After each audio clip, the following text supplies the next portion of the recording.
জয়তী তরণী পুত্রী ধর্মরাজস্বসা ইয়া কলয়তি মথুরায়া সক্ষমত্যৈতি গঙ্গাম মুরহর দয়িতা তৎপাদ পদ্ম প্রসূতং বহতি চ মকরন্দং নীরপুরচ্ছলেন।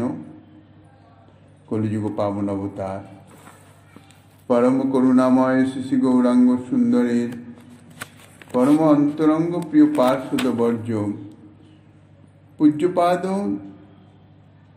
শ্রীল সনাতন গোস্বামী পাদ তাহার শ্রী শ্রী শ্রী বৃহৎ ভাগবতম নামক শ্রীগ্রন্থের প্রথম খণ্ডের প্রথম অধ্যায়ে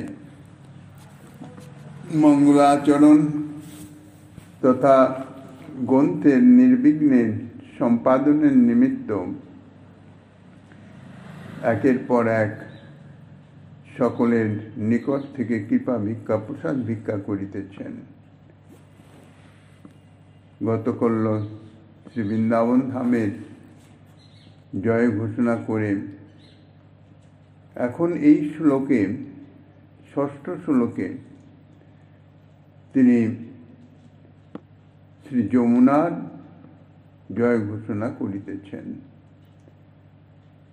শ্লোকে বলছেন, যিনি শ্রী মথুরার সখিত্ব প্রাপ্ত হয়ে শ্রী গঙ্গার মহিমাকেও অতিক্রম করেছেন, যিনি জলপ্রবাহ ছলে শ্রীকৃষ্ণের পাদ পদ্ম প্রসূত মকরন্দ বহন করিতেছেন, সেই মুরহর দয়িতা ভানুপুত্রী ধর্মরাজ ভগিনী শ্রী যমুনা সর্বোৎকর্ষে বিরাজ করিতেছেন। গোস্বামী পাদ এখন শ্রী বৃন্দাবন অলঙ্কার ভূতা বৃন্দাবনের অলঙ্কার সদৃশ শ্রী যমুনা, যমুনা পাটরানী বলা হয়। শ্রী যমুনার উৎকর্ষ তাহা ঘোষণা করিতেছেন। তরণী পুত্রী শ্রী যমুনা সর্বোৎকর্ষে বিরাজ করিতেছেন। তরণী অর্থাৎ সূর্য। তাহলে যমুনাকে সূর্যপুত্রী বলে ঘোষণা করছেন। উদ্দেশ্য এই, তরণী যেমন জগৎ প্রকাশক, সূর্যদেব জগৎ প্রকাশক, সূর্যদেব উদিত হলেই জগতের সমস্ত কিছু প্রকাশিত হয়, তেমনি শ্রী যমুনাও জগৎ প্রকাশকত্ব সর্বধর্মের প্রকাশিকা। সমস্ত ধর্মই জগৎকে প্রকাশ করে। সেই জগৎ প্রকাশকত্ব, জগতের যে প্রকাশকারী যে সর্বধর্ম, সেই সর্বধর্মেরও প্রকাশিকা। শ্লোকে বলেছেন যমুনাকে ধর্মরাজ শশা, ধর্মরাজ শশা, অর্থাৎ ধর্মরাজ হচ্ছে যম মহারাজ, তানার শশা হচ্ছে ভগিনী, তানার ভগিনী অর্থাৎ যমরাজার ভগিনী, ধর্মরাজের ভগিনী। এই বিশেষণ যে প্রয়োগ করেছেন তার উদ্দেশ্য হচ্ছে এই, শ্রী যমুনা সর্বধর্মের পালনকারিণী, অর্থাৎ জগতের যত ধার্মিকগণ আছেন সমস্ত ধার্মিকগণকে পালন করেন যমুনা মাইয়া। এই শ্রী যমুনা আবার প্রবাহিনী রূপা, সলিল রূপা, এই জন্যে পরম তীর্থ বলেও মান্য করা হয়।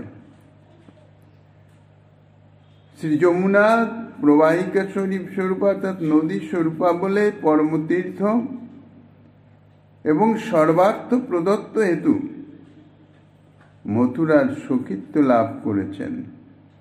মথুরা মণ্ডল অর্থাৎ মথুরা যেমন সর্বাভীষ্ট প্রদান, তেমনি শ্রী যমুনাও সর্বতীর্থ প্রদান, সর্ব অর্থ প্রদানকারী অর্থাৎ সর্ববাসনা প্রদানকারী, সর্ববিষ্ট প্রদানকারী।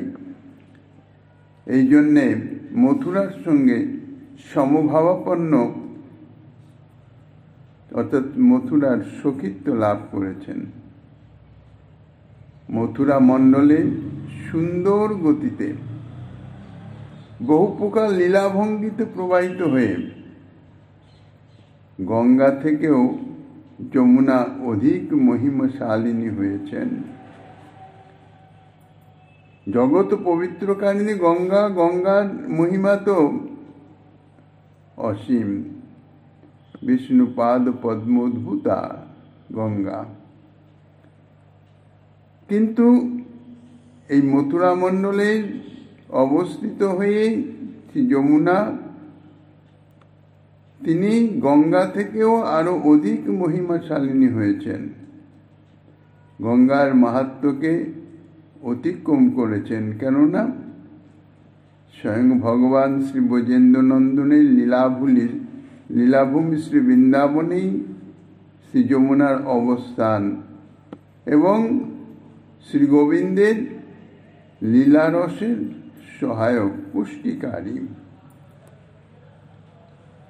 এ বিষয়ে শ্রী বরাহ পুরাণে বলছেন, গঙ্গা শতগুণা প্রোক্তা মাথুরে মম মণ্ডলে যমুনা বিশ্রুতা দেবী নাত্র কার্যা বিচরণা তস্যা শতগুণা প্রোক্তা যত্র কেশি নিপাতিত কেশা শতগুণা প্রোক্তা যত্র বিশ্রমিত হরি রীতি কুত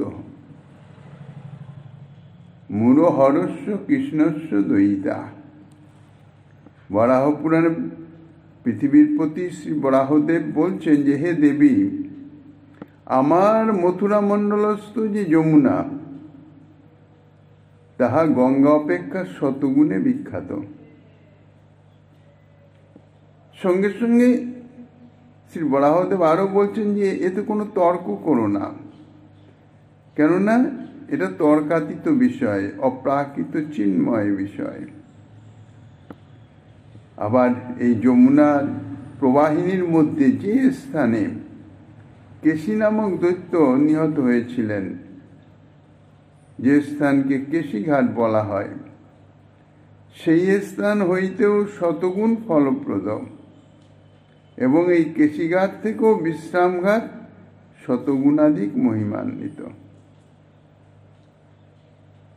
মথুরা মণ্ডলস্থ যমুনা তিনি তো গঙ্গার অপেক্ষাও শতগুণে বিখ্যাত। এটা হচ্ছে মথুরা মণ্ডলস্থ যমুনার সর্বত্রই এই মহিমা। আর তার মধ্যে যেখানে কেশীঘাট অর্থাৎ কেশীদত্ত নিহত হয়েছিল সেই স্থানের মহিমা বৃন্দাবনস্থ যমুনারই অন্য স্থান থেকে শতগুণে অধিক। আবার কেশীঘাটের যে মহিমা তার থেকেও মথুরায় যমুনার যে বিশ্রাম ঘাট, যেখানে কংসকে নিধন করে শ্রীকৃষ্ণ বিশ্রাম করছিলেন, অর্থাৎ পরিশ্রান্ত ঘর্মাক্ত কলেবর সেটাকে শান্তি অর্থাৎ তৃপ্তি অনুভব করেছিলেন, যেখানে বিশ্রাম করে শ্রান্ত ক্লান্তি অপনোদন করেছিলেন, সেই বিশ্রাম ঘাট শতগুণে মহিমান্বিত। এখন শাস্ত্রে তো বলছেন বরাহদেব, এটা কেন কিরূপে সে সম্বন্ধে বলছেন, কৃষ্ণের প্রিয় বলে গোকুলে, মধুপুরে এবং দ্বারকায় বিচিত্র বিহারাস্পদ পাত্রী রূপে শ্রী যমুনা জল ও প্রবাহচ্ছলে শ্রীকৃষ্ণের পাদপদ্ম প্রসূত মকরন্দ বহন করিতেছেন। শ্রীকৃষ্ণ ভক্তিরূপ যে মধুর রস, সেই মধুর রস বিশেষ বহন করিতেছেন শ্রী যমুনা। অতএব যমুনার এমনই মহিমা, এমনই প্রভাব যে যমুনার জল যদি কোনো প্রকারে কিঞ্চিত মাত্র স্পর্শ করা যায়, তৎক্ষণাৎ অশেষ তাপ না সেতু পরমাপ্যায়ন হয়ে থাকে। এখন এটা যমুনার মহিমা, কিন্তু তাদের শাস্ত্রবাণীতে যে বিশ্বাস বিশ্বাসের দৃঢ়তার অভাবের নিমিত্ত আমরা সেই ফল প্রাপ্ত হতে পারি না। জগৎজীব সদা সর্বদাই নানাবিধ তাপে জর্জরিত, কামনা বাসনার তাপেও জর্জরিত। এই যে তাপ, অশেষবিধ তাপ, অর্থাৎ যে কোনো তাপ, সেই তাপ নাশ হয়ে যায় যমুনার জল কিঞ্চিত মাত্র স্পর্শ করলেই।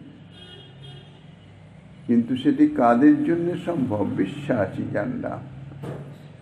শাস্ত্রে যত যত মহিমার কথা বলা হয়েছে সমস্ত কিছুই সত্য, কিন্তু প্রাকৃত মন, বুদ্ধিযুক্ত অবিশ্বাসী মন তা যথাযথ বিশ্বাস করতে পারে না, যার জন্য তার ফলও তারা প্রাপ্ত হয় না, অনুভূত হয় না। কেন নিয়ে সব দিব্য, এই সমস্ত যে মহিমা, এ সমস্ত যে অলৌকিক অচিন্তনীয় শক্তি, তাহা সব হইতেছে দিব্য। বিশ্বাসের অপেক্ষা আছে।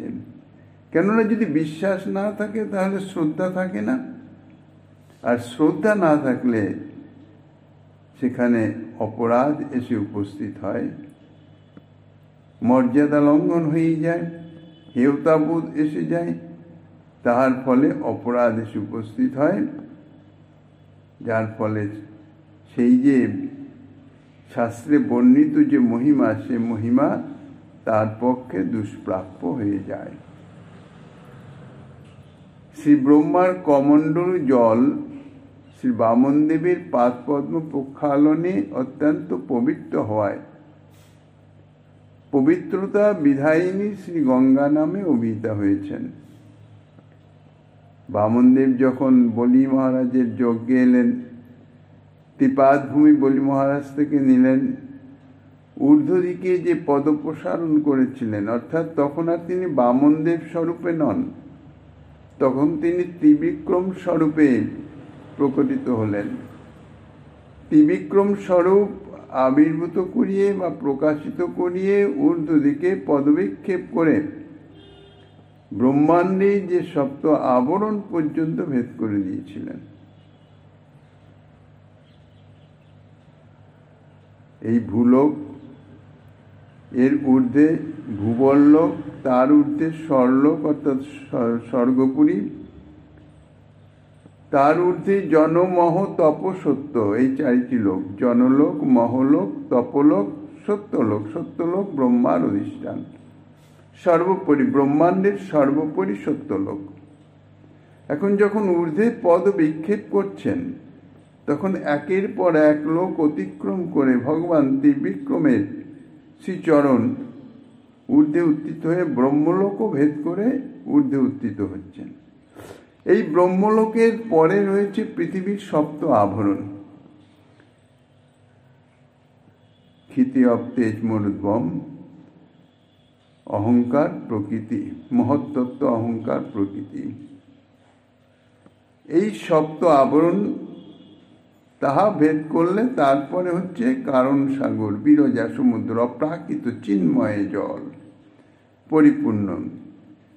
এই কারণ সাগরে বলছেন অনন্ত কোটি ব্রহ্মাণ্ড সর্ষের মতন ভাসমান, এত বিশাল ব্যাপক বিস্তৃতি ইহার। তো সেই ব্রহ্মাণ্ডের কটাহ অর্থাৎ আবরণ ভেদ করে যখন গেলে ওই করণবাড়ি, তাহার স্পর্শে শ্রী করণবাড়ি শ্রীচরণ ধৌত করে যখন আসেন ব্রহ্মা, অর্থাৎ তারপরে সত্যলোক ব্রহ্মা, সেই চরণ ধৌত সেই জল অপ্রাকৃত চিন্ময়, তত্ত্বত অপ্রাকৃত চিন্ময়, তাহা তিনি কমণ্ডলুতে ধারণ করে নিয়েছিলেন। তাই হচ্ছে গঙ্গা। আবার নিম্নের বর্ণনা অনুসারে, অর্থাৎ বর্ণনা করছেন শ্রীকৃষ্ণ সন্দর্ভে, স্বর্ধুনি গঙ্গা তস্যায় আপস্তু স্বসৌ নিরঞ্জন দেবশ্চিৎ স্বরূপিণী জনার্দন স্বয়েব দ্রব্যরূপেণ গঙ্গান্ত নাত্র সংশয়। অর্থাৎ যিনি সেই নিরঞ্জন চিৎস্বরূপ দেব জনার্দন, তিনি দ্রব্যরূপে গঙ্গা জল, তাহাতে সংশয় নাই। এই হেতু গঙ্গা জল স্বয়ং চিৎস্বরূপা বলে স্নান এবং পানাদি রূপে বা কোনো প্রকারে সেবিত হলে জীবের পাপ রাশি ধ্বংস হয়ে যায়, অপ্রাকৃত চিন্ময়। আবার এও বলা হয়েছে যে সাক্ষাৎ শ্রী নারায়ণই দ্রবরূপে গঙ্গা হয়েছেন। অতএব ওই ত্রিধারা রূপে মিলিত গঙ্গা জল স্পর্শ মাত্রে বিশ্ব ব্রহ্মাণ্ডের পাপ রাশি খালন হয়।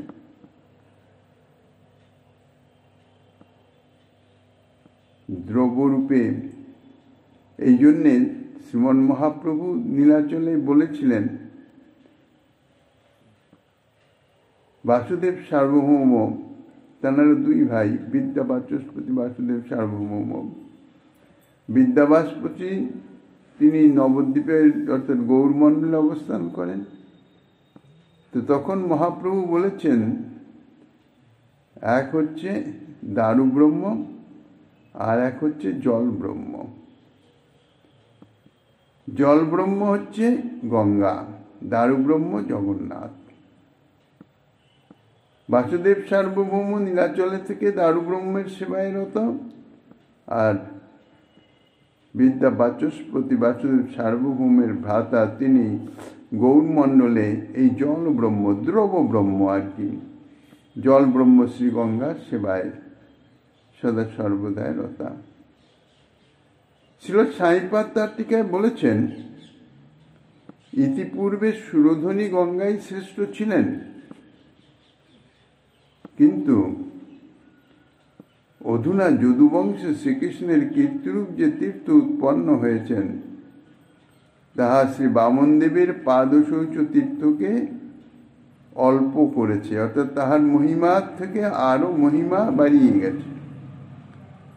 গঙ্গার মহিমা কোনো অংশে কমে নাই, কিন্তু গঙ্গার মহিমাকে ছাড়িয়ে আরো মহিমান্বিত হয়ে গেছেন। অর্থাৎ শ্রী গঙ্গা থেকেও শ্রীকৃষ্ণ প্রিয় ভক্তের মহিমা অধিক বলে শ্রীকৃষ্ণের পরম প্রেয়সী যমুনার অধিকতর মহিমা স্বতই সিদ্ধ হয়েছে। শ্রীকৃষ্ণের সম্বন্ধ যুক্ত হয়ে শ্রীকৃষ্ণের প্রিয়া, কৃষ্ণপ্রিয়া পাটরানী, দ্বারকায় যে 8 পাটরানী আছে তাহার মধ্যে একজন কালিন্দী নাম্নী, তিনি শ্রীকৃষ্ণের পরম প্রেয়সী। কাজেই ইনিই সেই ব্রজের যমুনা। শ্রী গঙ্গা থেকে ওই শ্রীকৃষ্ণের প্রিয় ভক্তের মহিমা অধিক, শ্রীকৃষ্ণ থেকে শ্রীকৃষ্ণের প্রিয় ভক্তের মহিমা অধিক, আর গঙ্গা থেকেও শ্রীকৃষ্ণের প্রিয় ভক্তের মহিমা অধিক। কেননা গঙ্গাও বাঁধছেন হরিদাসের মজ্জন। হরিদাসের মতন যে মহাভক্ত, তিনি গঙ্গায় অবগাহন স্নান করুন, অর্থাৎ তাঁর স্পর্শ গঙ্গা দেবী প্রাপ্ত হওয়ার জন্য আকাঙ্ক্ষান্বিত। কেননা ভক্তের স্পর্শে গঙ্গা পবিত্র হয়। যত যত পাপী তাপী যারা আছে, যারা গঙ্গায় অবগাহন করেন, তাহাদের পাপ তাপ সব গঙ্গায় নিয়ে নেন, তারা নিষ্পাপ হয়ে ঊর্ধ্বে উঠে যায়, মানে অর্থাৎ গঙ্গা থেকে উপরে উঠে আসে।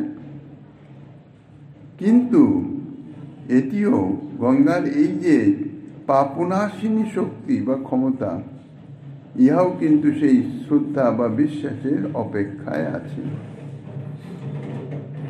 যদি গঙ্গার এই পাপনাশিনী শক্তির কথা যথার্থ বিচার করা যায়, অর্থাৎ বিশ্বাস করা যায়, তাহলে গঙ্গা স্নান করে ওঠা মাত্রই সে নিষ্পাপ হবে। কিন্তু তাদৃশ মনোভাব হয় না। জগৎজীবের মায়ামুগ্ধ জীবের শাস্ত্রবাণীতে বিশ্বাস নাই, বিশ্বাসের অভাব অপরাধের নিমিত্ত। কিন্তু সর্বত্র বলা হয়েছে বিশ্বাসে মিলায় বস্তু। শাস্ত্রে যা বাণী বলা আছে, তাহা যদি যথার্থ বিশ্বাস করা যায় তাহলেই কিন্তু অভীষ্ট সিদ্ধি হয়ে যায়। শাস্ত্রে বহু বহু কথা বলা হয়েছে। তাহলে এদিক দিয়ে শ্রীগঙ্গা প্রিয়, অর্থাৎ পবিত্রকারিণী, মহাশক্তিশালিনী, কিন্তু শ্রী যমুনা তিনি সাক্ষাৎভাবে শ্রীকৃষ্ণের সেবায় রতা, কৃষ্ণ প্রেয়সী, সাক্ষাৎ সেবা লাভ করেছেন। এখন সেদিক দিয়ে বিচার করলেন শ্রীকৃষ্ণের প্রিয় ভক্তের একজন, শ্রীকৃষ্ণের পরম প্রেয়সী, তার ফলে শ্রীকৃষ্ণের ভক্ত অর্থাৎ সাক্ষাৎ সেবা প্রাপ্তির নিমিত্ত শ্রী যমুনার মহিমা আরো অধিক প্রকাশিত হয়েছে। তাই আক্ষেপ সহকারে শ্রী শিব বলছেন, অহো অভাগ্যং লোকস্য ন পিতং যমুনা জলম গো গোপ গোপিকার সঙ্গে যত্র কিরতি কংসহা। অত্যন্ত আক্ষেপের সঙ্গে শ্রী শিব তিনি বলছেন যে কংসহা শ্রীকৃষ্ণ গো গোপ গোপীগণ সঙ্গে যে জলে ক্রীড়া করে থাকেন সেই যমুনা জল যে পান করল না, অহো তাহার কি দুর্ভাগ্য। নরোত্তম ঠাকুর মহাশয় বলেছেন, কবে পিব কর পুটে তুলি। অর্থাৎ এই যমুনা জল এমনই মহিমা সম্মত যার স্পর্শে সর্বপাপ বিধৌত হয়ে যায়, যার পানে অন্তরিন্দ্রিয় সব শুদ্ধি হয়ে যায়। তারপর পরবর্তী শ্লোকে বলছেন, গোবর্ধন জয়তি শৈল কুলাধিরাজ যো গোপিকা বিরুদিত হরিদাস বর্জ কৃষ্ণেন শক্র নখ ভঙ্গ কৃতার্চিত সপ্তাহ মৎস্য করপদ্ম তলে অপ্পবাচ্ছিত। গোপিকাগণ যাহাকে হরিদাস বর্জ্য বলে বর্ণনা করেছেন, ইন্দ্রের যজ্ঞ বিধ্বংসকারী শ্রীকৃষ্ণ যাহার অর্চনা করেছিলেন, যিনি সুমেরু প্রভৃতি পর্বতের অধিরাজ, সেই গোবর্ধন সর্বোৎকর্ষে বিরাজ করিতেছেন। এখন গোস্বামীপাদ গিরিরাজ গোবর্ধনের মহিমা বর্ণন করিতেছেন। শ্রী গোবর্ধনের উৎকর্ষ বর্ণনা করতে গিয়ে বলছেন, গোবর্ধন হরিদাস বর্জ, অর্থাৎ ব্রজসুন্দরীগণ যাকে হরিদাস বর্জ, সর্বশ্রেষ্ঠ হরিদাস, অর্থাৎ শ্রী ভগবানের সর্বশ্রেষ্ঠ ভক্ত। শ্রীমদ্ ভাগবতে তিনজন হরিদাস বর্জ্য হরিদাস হরিভক্তের কথা বলা হয়েছে। এক হচ্ছে যুধিষ্ঠির মহারাজ, দ্বিতীয় উদ্ধব মহারাজ, তৃতীয় গিরিরাজ গোবর্ধন। সেবার তারতম্য অনুসারে এই যে ভক্তের তারতম্যতা, সর্বশ্রেষ্ঠ গিরিরাজ গোবর্ধন, তারপরে হচ্ছে উদ্ধব মহারাজ, তারপরে সর্বশেষ হইতেছে যুধিষ্ঠির মহারাজ। তা গিরিরাজ গোবর্ধন তিনি তো পর্বত রূপে বিরাজমান, তিনি কি করে সেবা করেন, কি করে তিনি হরিদাস বর্জ্য হলেন, অর্থাৎ হরিদাসের সর্বাধিক প্রিয় পাত্র হলেন। তার কারণ হচ্ছে গিরিরাজ গোবর্ধন তটে বা গিরিরাজ গোবর্ধনের গিরি গুহা ইত্যাদি বা গিরিরাজ গোবর্ধনের নানাবিধ যে ফল ফুলাদি ইত্যাদির বৃক্ষলতা নানান রকম সব বিরাজিত। শ্রীকৃষ্ণ নিত্য সখার সঙ্গে গোচারণ ছলে সেই গিরিরাজ গোবর্ধনে তিনি বিহার বিলাসাদি করেন। আর গিরিরাজ গোবর্ধন সমস্ত সেবা উপকরণে ভূষিত হয়ে সেবার জন্য সদা সর্বদা প্রস্তুত থাকেন। শ্রী গোবর্ধন শৈলকুলাধিরাজ, হিমালয়, সুমেরু প্রভৃতি থেকেও আরো অধিকতর মহিমান্বিত। ইনি শ্রীকৃষ্ণের যত যত সেবক আছেন সমস্ত সেবকগণের মধ্যে বলছেন শ্রেষ্ঠ, এবং প্রেম সহকারে নিত্য নিজ প্রভুর নানা প্রকার সেবা করে প্রীতি উৎপাদন করে থাকেন। দশম স্কন্ধে শ্রীমদ্ ভাগবতে বলছেন গোপীগণ, হন্তায় মদ্রির অবলা হরিদাস বর্জ যদ রামকৃষ্ণ চরণে স্পর্শ প্রমোদ মানং তনতি সহ গণয় তয়োরিয়ত পানীয় সুজবরস কন্দর কন্দমূলই। এই গোবর্ধন পর্বত শ্রীকৃষ্ণের দাসগণের মধ্যে সর্বশ্রেষ্ঠ, কারণ শ্রীরামকৃষ্ণকে দর্শন মাত্র ইনি আনন্দে আপ্লুত হয়ে পানীয় কন্দমূল বিশ্রামের জন্য কন্দর এবং গোগণের নিমিত্ত সুন্দর তৃণ ইত্যাদি দ্বারা গোসমূহের সমবিবাহারে, অর্থাৎ শুধুমাত্র শ্রীকৃষ্ণের সেবা করছেন না, শ্রীকৃষ্ণের সখাগণ সহ এবং শ্রীকৃষ্ণের গাভীগণ সহ সকলেরই সেবা করছেন। তাই গোসমূহের সমবিবাহারে গোসমূহ সহ শ্রীরামকৃষ্ণের পূজা করিতেছেন। তারপরে বলছেন, অধিক কি বলবো, ইন্দ্রযজ্ঞ ভঙ্গকারী শ্রীকৃষ্ণ ইহার অর্চনা করে থাকেন। অর্থাৎ তিনি হরিদাস শ্রেষ্ঠ বলে শ্রীকৃষ্ণ ইন্দ্রযজ্ঞ ভগ্ন করেও স্বয়ং ইহার পূজা প্রবর্তন করিয়েছেন, প্রদক্ষিণা আদি দ্বারা সম্মানিত করেছেন এবং প্রত্যক্ষ ক্রিয়মান ইন্দ্রযজ্ঞের পরিবর্তে শ্রীনন্দাদি ব্রজবাসীগণ দ্বারা ইহার পূজা বিধান করিয়েছেন। তত্ত্বৎ বিশেষ বৃত্তান্ত শ্রীমদ্ ভাগবতের দশম স্কন্ধে বর্ণিত আছে।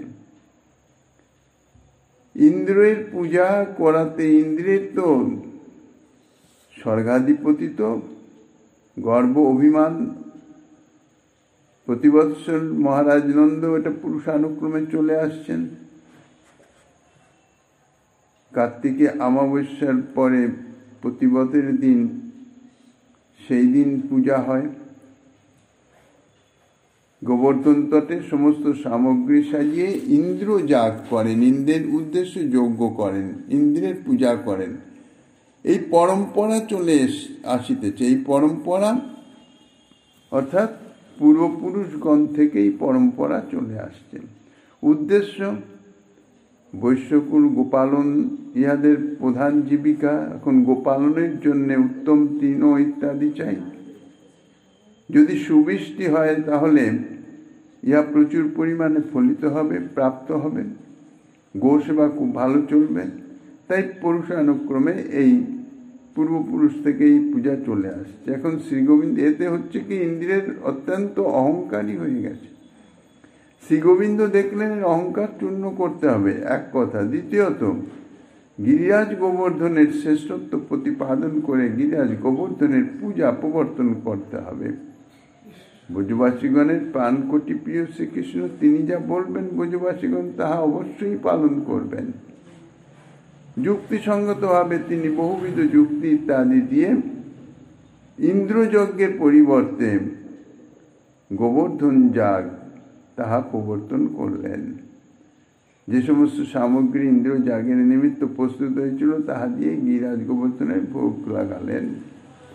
এবং গিরিরাজ গোবর্ধন স্বয়ং শ্রীকৃষ্ণই, তিনি গিরিরাজ গোবর্ধন রূপে প্রকটিত হয়ে সমস্ত ভোগ সকল ব্রজবাসীগণের সম্মুখে গ্রহণ করলেন। শ্রীকৃষ্ণ তারপর যুক্তি দিয়েছেন, তুমি যাদের পূজা করতে এই দেবরাজ ইন্দ্রকে কখনো চোখে দেখেছ? কিন্তু এখানে সাক্ষাৎ দেবতা, সাক্ষাতে ভোগ যা অর্পণ করেছেন সেগুলো তো গ্রহণ করেছেন। এছাড়াও আরো কারো কিছু আছে কিনা বাড়িতে, বা ভুলে গেছো কিনা, চেয়ে চেয়ে নিয়েছেন। তো সেই যে গিরিরাজ গোবর্ধন,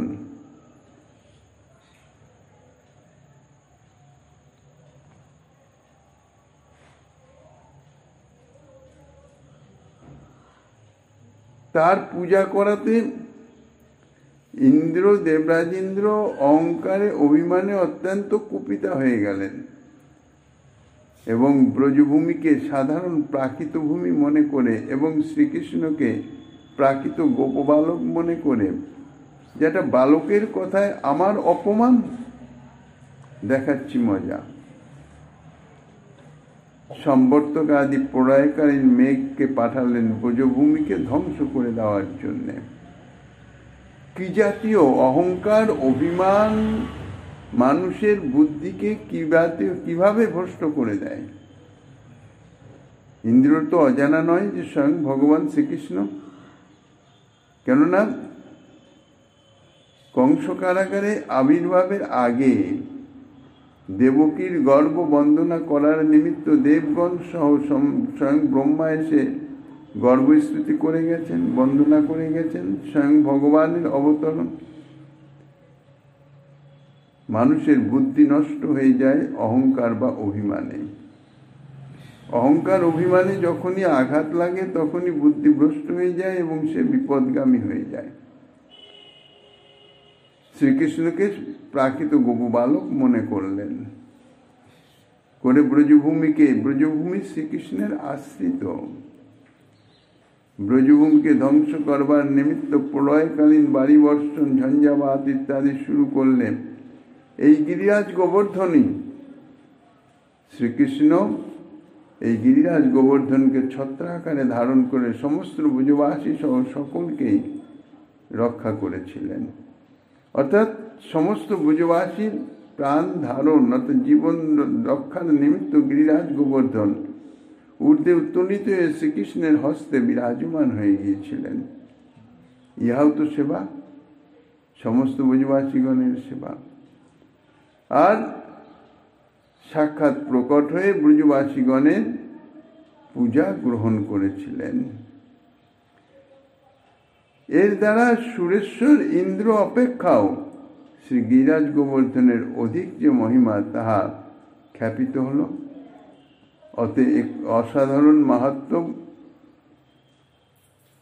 গিরিরাজ গোবর্ধনে যে তিনি স্বাধীন স্বয়ং ভগবান শ্রীকৃষ্ণের হস্তে বিরাজমান ছিলেন, যিনি শ্রীকৃষ্ণের করকমল তলে সপ্তাহকাল অবস্থিতি করেছেন। ইহা অপেক্ষা শ্রেষ্ঠ মাহাত্ম্য আর কি হতে পারে। মথুরা খণ্ডে লিখিত আছে, ভগবান শ্রীকৃষ্ণই শ্রী গোবর্ধন রূপে বিরাজ করিতেছেন। কথাটা মিথ্যা নয়, কথাটা সত্যই, যার জন্যে গৌড়ীয় বৈষ্ণবগণ গিরিরাজ শিলাকে সাক্ষাৎ গোবিন্দ বলে অর্চনা করেন, সেবা পূজা করেন। শ্রীমন মহাপ্রভুকে যখন বৃন্দাবন থেকে জগদানন্দ নীলাচলে গমন করেন তখন সনাতন গোস্বামী পাদ গুঞ্জামালা এবং গিরিরাজ শিলা দিয়ে দিয়েছিলেন। সেই গিরিরাজ শিলা শঙ্করানন্দ সরস্বতী নামে একজন দিয়ে দিয়েছিলেন। জগদানন্দ নয়, যে মহাপ্রভুকে দিয়েছিলেন শঙ্করানন্দ সরস্বতী নামে একজন। তো বৃন্দাবন থেকে আনিত এই শিলা 3 বৎসর যাবৎ মহাপ্রভু নিজের কাছে রেখেছেন। তারপরে রঘুনাথ দাস গোস্বামীকে অর্পণ করেন। তখন বলেন, এই সাক্ষাৎ কৃষ্ণ কলেবর, মানে সাক্ষাৎ কৃষ্ণ, সেইভাবে তুমি ইহার সাত্ত্বিক সেবা করো। রঘুনাথ দাস গোস্বামীরা যখন সেবা করতেন তখন সাক্ষাৎ শ্রীকৃষ্ণ রূপেই দর্শন পেতেন। কাজেই ভগবান শ্রীকৃষ্ণই তিনি গোবর্ধন রূপে বিরাজ করিতেছেন। গিরিরাজ অর্থাৎ গোবর্ধন জাগেও তিনি যে প্রকটিত হয়েছেন, গিরিরাজ গোবর্ধন যে প্রকটিত হয়েছেন, স্বয়ং ভগবান শ্রীকৃষ্ণই তিনি গিরিরাজ স্বরূপে প্রকটিত হয়ে সমস্ত ভোগ গ্রহণ করেছিলেন। অর্থাৎ শ্রী ভগবানের ভক্তরূপ এই গিরিরাজ গোবর্ধন নিজ বলেই অর্থাৎ নিজের সামর্থ্যেই শ্রী গোবিন্দের হস্তের উপর কোনো ভার প্রদান হয় নাই। ব্রজের সমস্তই তো অপ্রাকৃত চিন্ময়। তাই সেই জন্যে শ্রীকৃষ্ণের করকমলে অর্থাৎ হস্তের উপরে তিনি স্বাভাবিকভাবে অবস্থান করেছিলেন এবং ইন্দ্রকৃত যে বৃষ্টি আদির যে উপদ্রব, ঝঞ্ঝাবাদ ইত্যাদি, তাহা সব নিজের উপরে নিয়ে নিয়েছিলেন। ব্রজবাসীগণকে আঁচও দেন নাই, ব্রজবাসীগণকে রক্ষা করেছিলেন। এখনো ভক্তগণ শ্রী গোবর্ধন কর্তৃক ভজন বিঘ্ন থেকে রক্ষিত হইতেছেন। গিরিরাজ গোবর্ধন যিনি কামনা পূরক, অতি সহজে তিনি ভক্তের কামনা পূরণ করেন। শ্রী গোবিন্দ গিরিরাজ প্রদক্ষিণেরও সেই গোবর্ধন পূজার সময় একটা গোবর্ধন পরিক্রমা তাহা প্রবর্তন করেছিলেন। এই পরিক্রমাতেই গিরিরাজ অত্যন্ত প্রসন্ন হন। গিরিরাজের পূজা, গিরিরাজের পরিক্রমা ইত্যাদিতে প্রসন্ন হয়ে তিনি তাহাদের অর্থাৎ সেই ভক্তকে তার সমস্ত অভীষ্ট প্রদান করেন। যিনি শ্রী গোবর্ধনের এতাদৃশ কৃপাপ্রাপ্ত বা মহিমায় বিশ্বাসী, তিনি হচ্ছেন ধন্য। শাস্ত্রে যা মহিমা, যা মর্যাদার কথা যা বর্ণিত আছে, সমস্তই হইতেছে বিশ্বাসের উপর নির্ভর করে।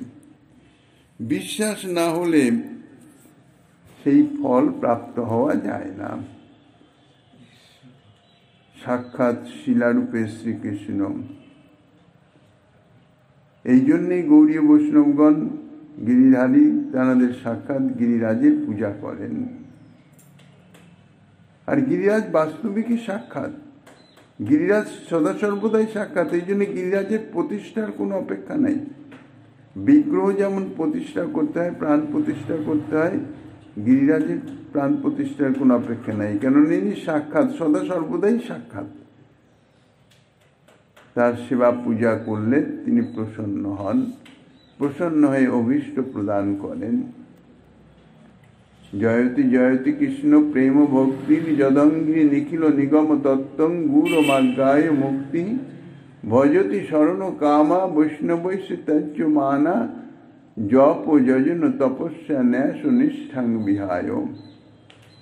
যে মুক্তি বৈষ্ণবগণ কর্তৃক ত্যাজ্য মানা হয়েও নিখিল নিগম তত্ত্ব সম্যক বিচার করে জপ তপ যজ্ঞ সন্ন্যাস এই চারটি আশ্রমের নিষ্ঠা পরিত্যাগপূর্বক শ্রীকৃষ্ণ প্রেম ভক্তির পাদপদ্মের স্মরণ কামনায় আশ্রয় করে থাকেন, সেই শ্রীকৃষ্ণ প্রেম ভক্তির সর্বোৎকর্ষে বিরাজ করিতেছেন, সর্বোৎকর্ষে বিরাজ করিতেছেন।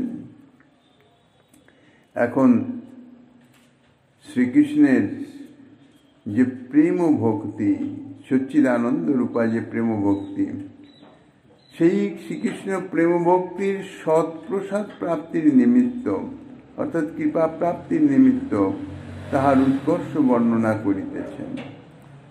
শ্রীকৃষ্ণ প্রেম ভক্তির সর্বোৎকর্ষে বিরাজ করিতেছেন। মুক্তি যার চরণারবিন্দের একদেশ মাত্র ভজনা করেন, অর্থাৎ শ্রবণ কীর্তনাদি রূপা যে ভক্তি প্রকার, তার মধ্যে কোনো একটি যদি কিঞ্চিত মাত্র একবার আশ্রয় করা যায়, তাহলেই মুক্তি লাভ হয়ে যায়। এখন যদি প্রশ্ন করা যায়, মুক্তি চতুরাশ্রমের ধর্মনিষ্ঠা অর্থাৎ জপ যজন তপস্যা সন্ন্যাস এই চারিটির প্রতি নিষ্ঠা ছেড়ে প্রেমভক্তির পাদপদ্ম ভজনা করলেন, সেটি কিরূপে হবে? তাহার উত্তরে বলা যায়, গূঢ় রহস্যভূত নিখিল নিগমতত্ত্ব সম্যক বিচার বা নির্ণয় করে এই সিদ্ধান্তে আসা যায়। সর্ববেদ ও সার উপনিষদ আদি বিচার করে এই চারি আশ্রমের ধর্মনিষ্ঠা সহকারে অনুষ্ঠিত হয়েও কিন্তু মুক্তিদান করতে পারে না। এই যে চারিটি আশ্রম, বর্ণাশ্রম ইত্যাদি যদি ঠিক ভজনা করাও যায়, ঠিকভাবে যদি পালন করা যায়, তাহলেও এই জন্যে বলেছেন, চারি বর্ণাশ্রমী যদি কৃষ্ণ নাহি ভজে, তাহলে সে নরকে তার গতি হয়, অর্থাৎ নিজের মুক্তি হয় না। তো চারি আশ্রম ধর্ম নিষ্ঠা সহকারে অনুষ্ঠিত হলেও ব্রহ্মচর্য, গার্হস্থ্য, বানপ্রস্থ, সন্ন্যাস এই চারি আশ্রম ধর্ম নিষ্ঠা সহকারে অনুষ্ঠিত হলেও কিন্তু সে মুক্তি লাভ করতে পারে না। এই জন্যে তার নিষ্ঠা পরিত্যাগ পূর্বক, অর্থাৎ এই চারি আশ্রমের ভজনা পরিত্যাগ পূর্বক যদি প্রেম ভক্তির আরাধনা করা যায় তাহলে সে সাক্ষাৎ শ্রীকৃষ্ণের সেবা প্রাপ্ত হয়ে যায়। তাহলে চারি আশ্রম ধর্ম পালন করলে মুক্তি পাওয়া যায় না। এতাদৃশ দুর্লভ যে মুক্তি, প্রেম ভক্তির যাজনকারী বৈষ্ণবগণ তাহারা সেই মুক্তিকেও দিলেও গ্রহণ করেন না। সেই মুক্তি তাদের কাছে তুচ্ছাতি তুচ্ছ। যদিও বৈষ্ণবগণ বলছেন স্বভাবত মুক্ত, তথাপি তাহারা মুক্তিকে অতি তুচ্ছ ভেবে আদর করেন না। এখানে বৈষ্ণব বলতে কিন্তু যথাকথঞ্চিত বিষ্ণুমন্ত্র দীক্ষা গৃহীত ব্যক্তি বুঝতে হবে। আর বৈষ্ণবগণ কর্তৃক মুক্তি ত্যাযমানা বলতে মুক্তি স্বয়ং দাসীর ন্যায় উপস্থিত হলেও তাহারা যে উপেক্ষা করেন তাহা, সে হচ্ছে তাদৃশ বৈষ্ণব। অর্থাৎ সেই অধিকারী হলে তবেই তারা মুক্তিকে উপেক্ষা করে। কেননা মুক্তি অপেক্ষা প্রেম ভক্তির যে সুখ বা যে আস্বাদন তারা প্রাপ্ত হয়েছেন, এই জন্যে তাদের কাছে মুক্তি উপেক্ষা ত্যায্যমানা। বর্তমানকালের উপপাদক ত্যায্যমানা ক্রিয়াপদের হেতুতে বোঝা যাচ্ছে যে মুক্তি স্বয়ং উপস্থিত হলেও বৈষ্ণবগণ কর্তৃক নিত্যকালেই ত্যায্যমান, অর্থাৎ মুক্তি গ্রহণ করেন না। কপিলদেব ভগবানও তাহা বলেছেন, দীয়মানং ন গিন্নতি বিনামত সেবনং জনা। বৈষ্ণবগণ তাঁরা শুধুমাত্র শ্রীকৃষ্ণের সেবাই কামনা করেন, নিজেদের মুক্তি কামনা করেন না। অতএব পূর্ব অধুনা পশ্চাৎ এই কালত্রয়ে সংগৃহীত হচ্ছে। আর তাহলে মুক্তি ভক্তির পাদপদ্ম ভজন করেন কেন? শরণ কামনায়, অনন্য গতিস্বরূপে আশ্রয় করবার জন্য। অন্যথা নাশও প্রাপ্ত, অর্থাৎ ভক্তির আশ্রয় গ্রহণ না করলে মুক্তিপদ নষ্ট হয়ে যায়। এই জন্যে মুক্তি ও ভক্তির চরণ বন্দনা করেন। তাৎপর্য হচ্ছে যে যথাকথঞ্চিত শ্রীকৃষ্ণ আশ্রয় করলেই মুক্তি তার নিকটে দাসীর ন্যায় আগমন করেন। কিন্তু মূঢ়কামী ব্যক্তি মুক্তির জন্য প্রাণপাত করলেও মুক্তি কিন্তু তার কাছে যায় না, তার প্রতি কৃপা কটাক্ষপাত করেন, অর্থাৎ সে মুক্তি লাভ করেন না। অর্থাৎ ভক্তি ছেড়ে যারা মুক্তি কামনায় কেবল জপ তপ যজ্ঞ সন্ন্যাসাদি অবলম্বন করেন তাহারা মুক্তিপ্রাপ্ত হন না। তাহাদের পক্ষে মুক্তি দুর্লভ বলা হয়েছে। কিন্তু মূঢ় ব্যক্তিগণ শাস্ত্রের এই গূঢ় রহস্য তাহা বুঝতে পারেন না। এই যে গূঢ় রহস্য, সে সম্বন্ধে গোস্বামীপাদ আরো কিছু আস্বাদনী দিচ্ছেন। শ্রীমন মহাপ্রভু গিরিধারীলালের কৃপা হলে সে সম্বন্ধে আগামী দিন আস্বাদনের বাসনা রেখে অদ্যকার ভাগবতী কথার এখানেই বিশ্রাম।